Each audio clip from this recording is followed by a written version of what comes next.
ভারত দেখো তার মুঠোর ভিতরে বাংলাদেশ ছিল বিগত 15-16 বছর, সেই মুঠোর থেকে বাংলাদেশ বেরিয়ে আসছে এই বিপ্লবের ফলে। সুতরাং তার তো হাহাকার হবে, এটা তো স্বাভাবিক। এখন তো সম্পূর্ণ একটা স্বতন্ত্র পররাষ্ট্রনীতি বাংলাদেশে আসছে, যেখানে যে কোনো দেশের সাথে বাংলাদেশ চোখে চোখে কথা বলতে পারে, এবং তাই বলছে পররাষ্ট্র নীতিতে। এই একটা পয়েন্টে কিন্তু আমাদের সবাই একমত যে সেই সাথে আমাদের সম্পর্ক সব ভালো রাখতে হবে। দর্শক, অন্তর্বর্তী সরকারের প্রধান উপদেষ্টা ডক্টর ইউনূস চীন সফর করছেন। এই সফরের গুরুত্ব নিয়ে কথা বলার জন্য আমাদের সাথে উপস্থিত রয়েছেন একজন বিশিষ্ট ব্যক্তিত্ব, কূটনৈতিক বিশ্লেষক এবং সাবেক রাষ্ট্রদূত এম শফিউল্লাহ স্যার। কালের কণ্ঠের সাথে যুক্ত হওয়ার জন্য আপনাকে ধন্যবাদ জানাচ্ছি। স্যার, আমরা একটু জানতে চাই যে প্রধান উপদেষ্টার চীন সফর, এটির আসলে ভৌগোলিক ভূরাজনীতিতে কতটুকু গুরুত্ব এবং অর্থনৈতিকভাবে আসলে বাংলাদেশ কতখানি এগিয়ে গেল বা বাংলাদেশের অর্জন কতটুকু, আপনি সফরকে কিভাবে মূল্যায়ন করবেন? ধন্যবাদ। এই সফরটি হলো আপনার যেটা বলা হয় আমরা স্ট্র্যাটেজিক অপশন। পররাষ্ট্রনীতিতে শুধু একটা দেশের সাথে সম্পর্ক যদি করা হয় অন্য সমস্ত সব বাদ দিয়ে, সেটা it's not good for interest of the country. একটা দেশের যদি একটা দেশের প্রতি তার সম্পর্ক গড়ে তোলে অন্য দেশের বিনিময়ে, তখন ওই দেশের শক্তি অত্যন্ত খুব একটা থাকে না, বার্গেনিং পাওয়ার থাকে না।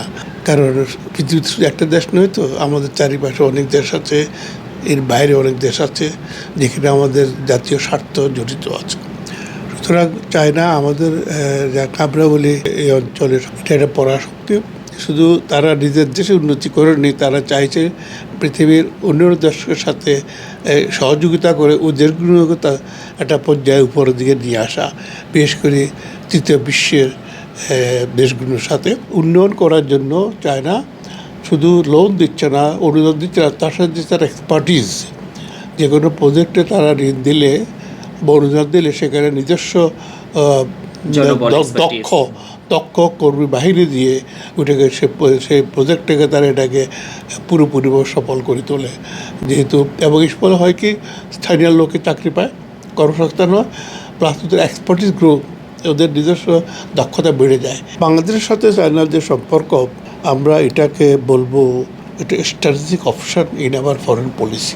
আমাদের স্বার্থ যেখানে আছে, যার সাথে আছে, আমরা তার সাথে সম্পর্ক করব। আমরা শুধু একটা দেশের উপরে নির্ভরশীল হব না।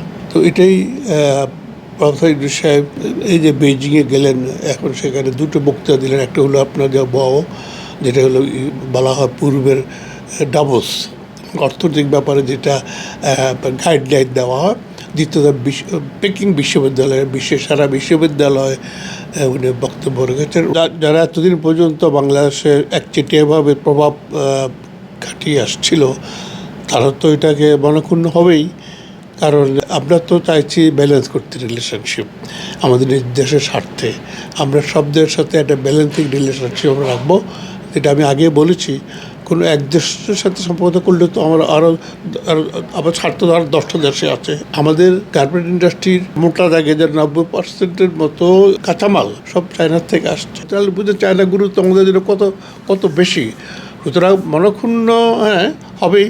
কারণ আমাদের এখানে একটা যেমন হয়েছে গত 15-20 বছরে, যে একটা দেশের দিকে একচেটিয়াভাবে আমরা নজর দিয়েছি, অন্যগুলোর দিকে ফোকাস করিনি।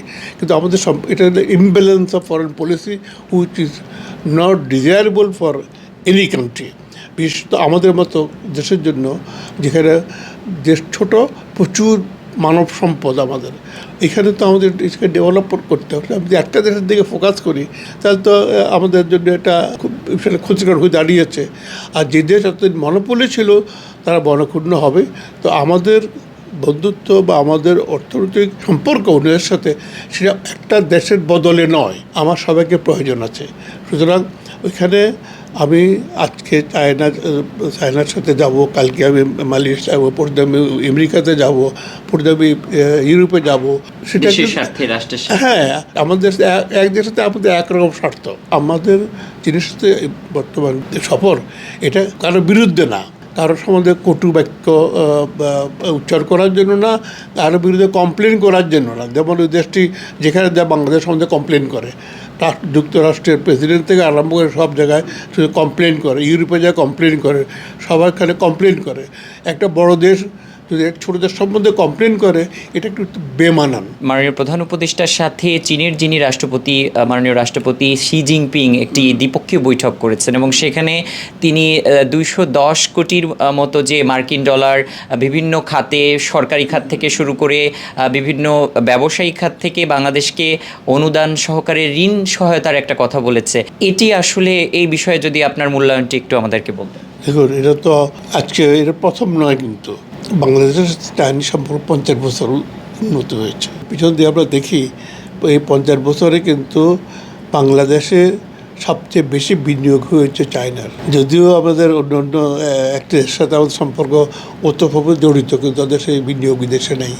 এই যে 210 কোটি ডলার যেটা বললেন, এটা এর আগেও কিন্তু অনগোয়িং অনেকগুলো প্রজেক্ট হয়েছে। বাংলাদেশের দৃশ্যমান যে স্থাপনাগুলো দেখবেন, সেটা মূলত চায়না এবং জাপান করেছে, কোরিয়া করেছে। সুতরাং এই বিভিন্ন প্রজেক্টে আরও অনেকগুলো প্রজেক্ট আছে যেগুলো অনগোয়িং, যারা চলছে, এগুলো সম্পূর্ণ করতে হবে। আর নতুন নতুন প্রজেক্ট বাংলাদেশে আসবে, সেই জন্য এইগুলো আমরা চেয়েছি, চায়না দিয়েছে। এবং এগুলো এখন দুই পক্ষ বসে ঠিক করবে প্রজেক্ট, আমাদের প্রজেক্ট প্রায়োরিটি কোনটা, আমরা আগে কোনটা করতে চাই। আমরা কি আর একটা ব্রিজ করতে চাই, পদ্মা বা যমুনার মতো আরও তো অনেক নদী আছে, এটা করতে চাই, না আমরা বিদ্যুতের জন্য কাজ করব, না আমরা হিউম্যান রিসোর্স ডেভেলপমেন্টের জন্য কাজ করব। আমরা ইকোনমিক জোন আছে এখানে, আমরা চায়নাকে হয়তো একটা ইকোনমিক জোন দিয়ে দেবো, সেখানে তারা ইনফ্রাস্ট্রাকচার করবে, সেখানে এই টাকাগুলো খরচ হবে। ব্যালেন্সিং, যেটা বলা সব দেশে সব ব্যাপারে ব্যালেন্সিং করার চেষ্টা করে, অর্থনৈতিক ব্যাপারে, ব্যবসায়িক ব্যাপারে, রাজনৈতিক ব্যাপারে, যেটা বাংলাদেশে করছে। ব্যালেন্সিং রিলেশনশিপ দেওয়ার যার সাথে আমার প্রয়োজন আছে। সুতরাং এই টাকাটা খরচ হবে, এইসব প্রজেক্টে খরচ হবে। এটা বাংলাদেশের নতুন নতুন প্রজেক্ট আমাদের আসবে, আমাদের প্রয়োজন। ইনফ্রাস্ট্রাকচার যখন দেশে হবে, তখন দেশের লোকও বিনিয়োগ করতে পারবে, বিদেশি লোকও বিনিয়োগ করতে পারবে। চাইনিজ শিল্প কারখানা বাংলাদেশে রিলোকেট করতে হবে, এটা আমরা চাইছি। এই জন্য চায়নার উপরে সবচেয়ে বেশি ট্যারিফ ইম্পোজ করেছে আমরা আমেরিকা। সুতরাং এটা এখন চাইনিজ গুডস আমেরিকাতে কম্পিটিটিভ হবে না। চাইনিজ বিজনেসম্যান বা যদি এখানে আসে, যদি ইন্ডাস্ট্রি এখানে করে, তাহলে বাংলাদেশ এলডিসি, আমাদের product Bangladesh, made in Bangladesh, এই লেভেলে সারা বিশ্বে যাচ্ছে এবং ওরা সে সুযোগটা পাবে, তাদের প্রোডাক্ট বিদেশে যাবে।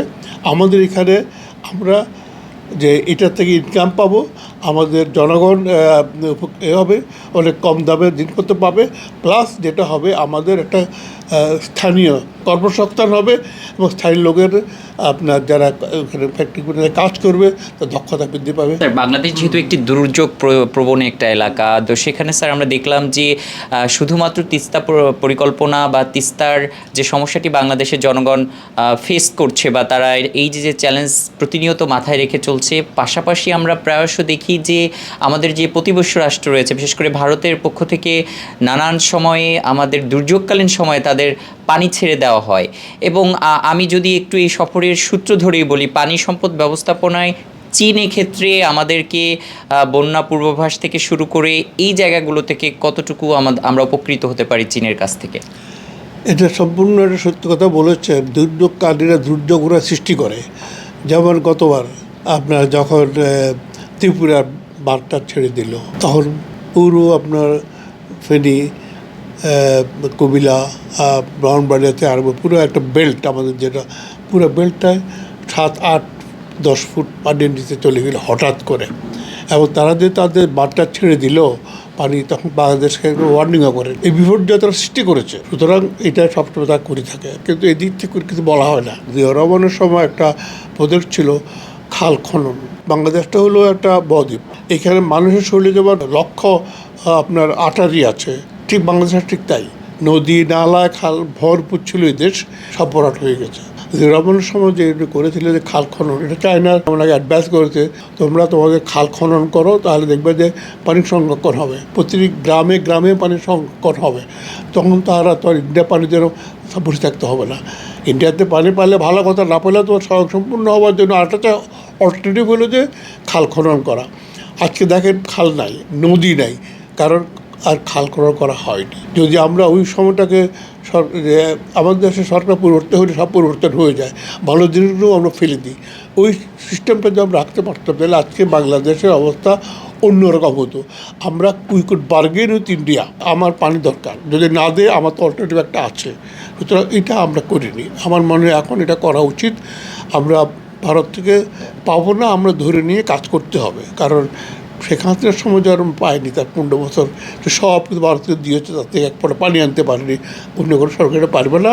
পানির সম্পদে চায়নার হোয়াং হো, যেটা বলে চায়নার দুঃখ, সেটাকে তারা বিট করেছে। তার মানে বুঝতে পারে তাদের এক্সপার্টিস কত, সক্ষমতা কত। যেটা আমি আগে বলছিলাম যে তাদের মানব সম্পদ উন্নয়ন সর্বক্ষেত্রে চূড়ান্ত, যে জন্য একটি দেশ আজকে শীর্ষে পৌঁছে আসছে। সুতরাং চায়না ভারতকে খুব একটা গুরুত্বপূর্ণ বলে তার দ্বিতীয় কম্পিটিটর বলে মনে করো না। তার সাথে কম্পিটিটর আমেরিকার সাথে। ইন্ডিয়ার থেকে চায়না 100 বছর এগিয়ে আছে। স্যার, আপনার এই কথার উদ্ধৃতি দিয়েই যদি বলি, অন্তর্বর্তী সরকারের প্রধান উপদেষ্টা চীন সফরে গেলেন এবং সেখানে এক ধরনের কূটনৈতিক বড় সিদ্ধান্ত গ্রহণ করা হয়েছে, যেখানে পশ্চিমা বিশ্বসহ তাদের যে মোড়লরা রয়েছে তারা সবসময় চায়নার যে উদ্বেগের জায়গাটি আপনি নিশ্চয় জেনে থাকবেন, তাইওয়ান সংক্রান্ত বিষয়ে এক চীন নীতিতে বাংলাদেশের দীর্ঘদিন একটা স্থবিরতা ছিল এবং সেখানে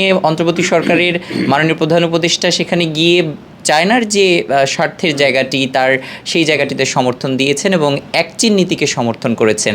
এক্ষেত্রে আমেরিকা, মার্কিন যুক্তরাষ্ট্র সহ তাদের যে পশ্চিমা মিত্রদের যে উদ্বেগের জায়গাটি, এটির রোশানলে বাংলাদেশের পড়ার সম্ভাবনা কতটুকু? দেখেন, এটা আজকে এটা এই পজিশনটা নতুন নয়। এই ঈদে জামা জুতো অ্যাক্সেসরিজের ডিসকাউন্ট। এটা বাংলাদেশের এই পজিশনটা আছে কত, আমি বলবো যে প্রায় 50 বছরের পুরনো। বাংলাদেশ সরকার অনেক পরিবর্তন হয়েছে, কিন্তু এই নীতিতে আমরা অবিচল। এটাকে বললাম বাই পার্টিসান ডিসিশন। আমাদের যে সরকার আসুক, সব সরকার এটা কিন্তু নীতিতে গ্রহণ করেছে, কারণ আমাদের জনগণের ইচ্ছা। ফরেন পলিসি হবে দেশের জনগণের ইচ্ছার প্রতিফলন। এটা হলো এইভাবে আপনাকে দেখতে হবে। সুতরাং এই ব্যাপারে যেটা বললাম, strategic option in foreign policy, প্রতিটি দেশ তার নিজস্ব স্বার্থে এবং তার বিবেচনায় যে দেশটা সবচেয়ে ভালো মনে করে তার জন্য সেটা সে গ্রহণ করে। এরা সব দেশ অ্যাপ্লাই করে। ভারত করছে, আমেরিকা করছে, জাপান, কোরিয়া, যদি পৃথিবীর যে কোনো দেশ বলেন, এটাকে ডিপ্লোমেটিক অপশানটা প্রত্যেক দেশ এক্সারসাইজ করার অধিকার থাকতে হবে। সে অধিকার বাংলাদেশে ছিল না, আমরা নিজে সারেন্ডার করে দিয়েছিলাম। এখন সেটা আমরা রিগেইন করছি, পুনরায় এটাকে আমরা আগার জায়গায় আমরা নিয়ে আসছি এবং সেটা আমরা একটা বলিষ্ঠ নেতৃত্ব আমরা পেয়েছি। সুতরাং সারা বিশ্বে দেশ সুনাম আছে। স্যার, আপনি কি মনে করেন যে এই এক চীন নীতিকে সমর্থনের মধ্য দিয়ে অন্তর্বর্তী সরকার আসলে কূটনীতিকভাবে নিজেদের যে সক্ষমতা সেটি প্রকাশ করলো? হ্যাঁ, নিশ্চয়ই। এটা আমাদের বাংলাদেশের লোকের, এটা বললাম যে এটা এক চীন নীতি আমাদের সব দেশে সবাই এটা সমর্থন করে। সুতরাং এখানে আজকে উনি জোরালোভাবে আরও বলি আসতেছেন। দেখুন, ইউনুস সাহেবকে বলা হয় পশ্চিমা শক্তির সাথে সম্পর্ক বেশি, কিন্তু দেখুন নিজের স্বার্থে, দেশের স্বার্থে উনি কিন্তু কথা বলছে। আর এখানে এ নিয়ে করে অবকাশ নেই আমেরিকা বা অন্য দেশে ভুল বুঝাবুদ্ধির। এটা আমার দীর্ঘদিনের নীতি, সে কোনো ক্লেশ নাই আমাদের সাথে, ওদের এই ব্যাপারে কোনো ক্লেশ নেই। তাদের একটা নীতি আছে, আমরা সেটা সম্মান করি। আমাদের যে নীতি আছে সেটা অন্য সম্মান করবে এবং তা করিয়ে আসছে। এই দেখেন, আমাদের গার্মেন্টের সবচেয়ে ডেস্টিনেশনটা কোথায়? আমেরিকাতে। এবং আমাদের যে আমাদের সবচেয়ে বেশি আর্থসামাজিক খাতে যে উন্নয়ন, সেটি হলো USAID। বাংলাদেশ স্বাধীন হওয়ার পর থেকে তাই করিয়ে আসছে। প্রতিটি দেশে দেখবেন আমেরিকার যে স্বার্থ বাংলাদেশে যত দিয়েছে, বাংলাদেশ যা পেয়েছে আমেরিকার থেকে, সেইভাবে এটা প্রচারিত হয়নি। সুতরাং এটা নিয়ে কোনো টেনশন নাই। ইউরোপের সাথেও নেই, বাংলাদেশের সাথে চায়নার যে সম্পর্ক, এটা অবধারিত একটা সম্পর্ক, আমাদের নেক্সট নেইবার। সুতরাং তার সাথে আমরা ক্লাসে যাবো কিসের জন্য, তা ভালো করে বুঝে। স্যার, কূটনীতিতে তো পারস্পরিক স্বার্থের বিষয়টি প্রাধান্য দিয়েই প্রত্যেকটি দেশ নিজের দেশকে কূটনীতিক অঙ্গনে তুলে ধরতে চায়। স্যার, আমাদের বর্তমান প্রেক্ষাপটে যদি আমরা একটু আমাদের সবচেয়ে বড় চ্যালেঞ্জ এবং মাথা ব্যথার যে জায়গাটি, রোহিঙ্গা সমস্যা, এবং যেখানে চায়না একটি বড় পার্টনার হিসেবে বাংলাদেশের সাথে কাজ করছে, এক্ষেত্রে রোহিঙ্গা প্রত্যাবাসন বা রিপার্টিয়েশনের ক্ষেত্রে এই সফর কতটুকু ভূমিকা রাখতে পারে? দেখুন, এটা রোহিঙ্গা এটা একটা হারিয়ে গিয়েছিল এই সমস্যাটি। তারা একটা মানে নেশায় ছিল যে এটা নোবেল প্রাইজ পাবে। সুতরাং সেটা তো হয়নি। তারপর তাদের খুব ইন্টারেস্ট ছিল না। সারা বিশ্বে এটাকে তুলে ধরা যে একটা দেশে, ছোট দেশ এবং দেশের তুলনায় এত বেশি মানুষ, সেখানে আরেকটা দেশে 12 লক্ষ লোক জায়গা হবে, এই জিনিসটা সফলভাবে তুলে ধরতে পারেনি। এই যে বাংলাদেশ, আরাকান আর্মি এবং মিয়ানমার সরকার, এসব মিলিয়ে তো একটা বিরাট একটা জটিল সৃষ্টি হয়েছে। সেখানে চায়না সবচেয়ে বড় বিনিয়োগ। চায়না আরাকান থেকে গ্যাস এবং তেল দুটো পাইপ লাইনে করে মিয়ানমারের ভিতর দিয়ে নিয়ে গেছে। $3 বিলিয়ন চায়নার ইনভেস্টমেন্ট শুধু একটা প্রজেক্টে। সুতরাং ওইখানে চায়নার ইম্পর্টেন্ট অনেক বেশি। আমি সেজন্য বারবার বলেছি যে চায়নাকে সাথে নিতে হবে। চায়না একমাত্র ইনফ্লুয়েন্স করতে পারবে, এবং চায়না যা করেছে বাংলাদেশ এবং মিয়ানমারের সাথে একটা দ্বিপাক্ষিক চুক্তি করে দিয়েছে রিপ্রেজেন্টেশনের জন্য। তার ফলো আপ হিসাবে 3টি মিটিং করেছে পররাষ্ট্রমন্ত্রী পর্যায়ে। সেখানে চায়না দুদেশকে উৎসাহিত করেছে যে তারা যেন এটা একটা সমঝোতা। এই মুহূর্তে দাঁড়িয়ে ভারতের সাথে বাংলাদেশের যে সম্পর্কটি, এবং সেখানে ভিসা জটিলতায় পড়তে হচ্ছে, দর্শনার্থী থেকে শুরু করে ট্যুরিস্ট ভিসা বা মেডিকেল ভিসার ক্ষেত্রে শোনা যাচ্ছে যে সেখানে এক ধরনের নীরব শিথিলতা সৃষ্টি হয়েছে। এই ক্ষেত্রে চায়নাকে এই চিকিৎসা ক্ষেত্রে বাংলাদেশ কতটুকু, বা এই চিকিৎসা নেওয়ার ক্ষেত্রে চায়নাকে আসলে বাংলাদেশিরা কিভাবে কাজে লাগাতে পারে, এবং সরকার কী ধরনের উদ্যোগ নিতে পারে? এবং পাশাপাশি আরও একটি ছোট্ট প্রশ্ন আমি রাখতে চাই স্যার, আমাদের এই দেশে যেহেতু জ্বালানি সংকটটা প্রায়শ আমাদের একটি নানানভাবে আমাদেরকে ভুগিয়ে থাকে, তো সেক্ষেত্রে জ্বালানি ব্যবস্থাপনা উন্নয়নে চায়নাকে বাংলাদেশ কিভাবে কাজে লাগাতে পারে? ধন্যবাদ। দেখুন, আপনার ভারতে 15 লক্ষ থেকে প্রায় 19 লক্ষ লোক প্রতি বছর যাচ্ছে। এর ভিতরে সবচেয়ে বড় সংখ্যা যাচ্ছে মেডিকেল জন্য। এটা একটা দেশের জন্য আমি বলবো একটা বিরূপ জিনিস বাংলাদেশে। কেন আমরা আজকে 54 বছরে আমাদের লোকজনকে চিকিৎসা সেবা দিতে পারিনি? কেন আমরা ব্যর্থ? এত মানুষ যায় সেটার জন্য, সেখানে আমাদের সক্ষমতা এত কম। প্রাইভেট হাসপাতালগুলো আমাদের অনেক এক্সপেন্সিভ, অনেকটা 5 স্টার হোটেলের মতো। সুতরাং এই যে একটা ইমব্যালেন্স, মাঝামাঝি কোনো চিকিৎসা ব্যবস্থা বাংলাদেশে নেই, সেটা আমরা নজর দিই নাই। আজকে আমাদের যে পশ্চিমাঞ্চলটা, যারা আপনার রংপুর থেকে আরম্ভ করে খুলনা পর্যন্ত, এই অঞ্চলে আমাদের কটা হাসপাতাল আছে, কত কোটি মানুষ আছে, চিকিৎসার জন্য কী ব্যবস্থা আছে সেটা আবার করে সরকার করেনি। এই সরকার তো 15 বছর ছিল একচেটিয়া, তারা কটা হাসপাতাল করেছে। চায়না যেটা করেছে, আপনার যখন জুলাই বিপ্লবের যারা আহত হয়েছেন, প্রথম চায়না তাদের ডাক্তার পাঠিয়েছে এখানে চক্ষু চিকিৎসার জন্য, কিছু রুগী নিয়ে গেছেন, এবং তারা 4টা হাসপাতাল বাংলাদেশি রুগীদের জন্য ডেডিকেটেড করেছে। এর কারণটা কি? কারণটা হলো যে ওদের ভাষা আমরা বুঝি না, ওদের ফুড যেটা সেটাও আমরা গ্রহণ করতে পারি না আমরা সব। সেই জন্য স্পেশালাইজড 4টা হাসপাতাল করেছে, যেখানে বাংলা দোভাষী লোক আছে। এর মধ্যে কিছু রুগী গেছে অলরেডি, এটা আননোন। আমাদের দেশের রুগী তো ওয়েস্টের দিকে যায় সবসময়, সুতরাং আমরা তো অভ্যস্ত না, নতুন। সুতরাং প্রথম দল যারা গেছে তারা চিকিৎসা নিয়েছে, আসছে। যারা এখানে চাইনিজ এক্সপার্ট এসেছিল আমার পঙ্গু হাসপাতালে, চক্ষু হাসপাতাল, তারা উপকৃত হয়েছে। সুতরাং এখন বাংলাদেশে একটা হাসপাতাল হবে, চাইনিজরা করবে, বিশেষায়িত হাসপাতাল করবে। এই স্বাস্থ্য খাতে আমাদের একটা আমরা চ্যানেল আমরা ওপেন হয়ে গেল। তো সেক্ষেত্রে কি এই যে প্রধান উপদেষ্টার নেতৃত্বে যে চায়নার সাথে যে দ্বিপক্ষীয় সফর হলো, এটি কি ভারতের সাথে সম্পর্কে কোনো ধরনের টানপোড়েন তৈরি করতে পারে কিনা? ভারত দেখো, তার মুঠোর ভিতরে বাংলাদেশ ছিল বিগত 15-16 বছর। সে মুঠোর থেকে বাংলাদেশ বেরিয়ে আসছে এই বিপ্লবের ফলে। সুতরাং তার তো হাহাকার হবে, এটা তো স্বাভাবিক। তাদের চায়না ভিজিট করলো, আপনি যে কোনোখানে বাংলাদেশ থেকে বেরিয়ে আসছে, এটা তার জন্য বড় ব্যথা। আর চায়নার সাথে যাওয়া মানে, চায়নার সাথে নতুন যাচ্ছে না, সেখান থেকে তো 8 মাস আগে গেছে চায়নাতে। ভারত সফর করেই তারপরে সাথে চায়না গেছে, 8 মাস আগে মাত্র গেছে। তখন তো অন্তর্দাহ তাদের হয়নি। এখন কেন হচ্ছে? এখন হচ্ছে এই জন্য হাসিনা ওদের মুঠোর ভিতরে ছিল, ওদের পারমিশন নিয়ে চায়না ভিজিট করতে গেছে, এবং সে 4 দিন 5 দিনের ভিজিট শেষ করে চলে আসছে। এখানে তো তা তো না। এখন তো সম্পূর্ণ একটা স্বতন্ত্র পররাষ্ট্রনীতি বাংলাদেশে আসছে, যেখানে যে কোনো দেশের সাথে বাংলাদেশ চোখে চোখে কথা বলতে পারে, এবং তাই বলছে। আমরা মনে করি আমাদের জন্য বেস্ট অপশান হলো এখন অন্য দেশের সাথে আমার সম্পর্ক তোলা। আমি কারোর কাছে চুক্তিবদ্ধ হব না যে আমি অন্যের সাথে কাজ করছি। আমার উদ্দেশ্য এটাই, আমার পলিসি অন্যের ক্ষতি না করে, এটাই হলো আমাদের উদ্দেশ্য। এই 50 বছর উপলক্ষে আমাদের বর্তমান যে অন্তর্বর্তী সরকার রয়েছে বা আগামীতে যদি কোনো রাজনৈতিক সরকার আসে, তাদেরকে চীনের সাথে সম্পর্ক তৈরিতে কোন বিষয়টিকে আরও বেশি গুরুত্ব দেওয়া উচিত বলে আপনি মনে করেন? দেখো, ইতিমধ্যেই কিন্তু দেখা যাচ্ছে চীন জুলাই বিপ্লবের পরে বিএনপির একটা বিরাট রাজনৈতিক দলকে তারা স্বাগত জানিয়েছে তাদের দেশে। তারপর জামাত ইসলাম, তাদেরকেও তারা স্বাগত জানিয়েছে তাদের বেইজিংয়ে। তার মানেটা কি? তারা বাংলাদেশের সবার সাথে, সব দলের সাথে সম্পর্ক তারা রাখে। এটা কমিউনিস্ট কান্ট্রি, কিন্তু তারা কমিউনিজম এখানে প্র্যাকটিস করছে না। দেখছেন, এই যে হলো সবচেয়ে বাহাদুরি ওদের, যে এটা আমার আভ্যন্তরীণ ব্যাপার, আমার দেশ কীভাবে চলবে, কনসিস্টেন্সি আমার ব্যাপার, সেটা আমি অন্য উপর ইম্পোজ করবো না। ইন্টারনাল পলিসি, হ্যাঁ, আমি আমার পলিসি যেটা, আমার রাষ্ট্রীয় পলিসি যেটা আমার জনগণের উপকারের জন্য আমি করেছি, সেটা আমি অন্যখানে নাও হইতে পারে। অন্য সামাজিক ব্যবস্থা তো ধর্মীয়, সামাজিক অন্যরকম, আমরা এটা ইম্পোজ করবো না। শুধু তারা কোনো দেশের উপরে ইন্টারনাল ব্যাপারে তারা ইন্টারফেয়ার করে না।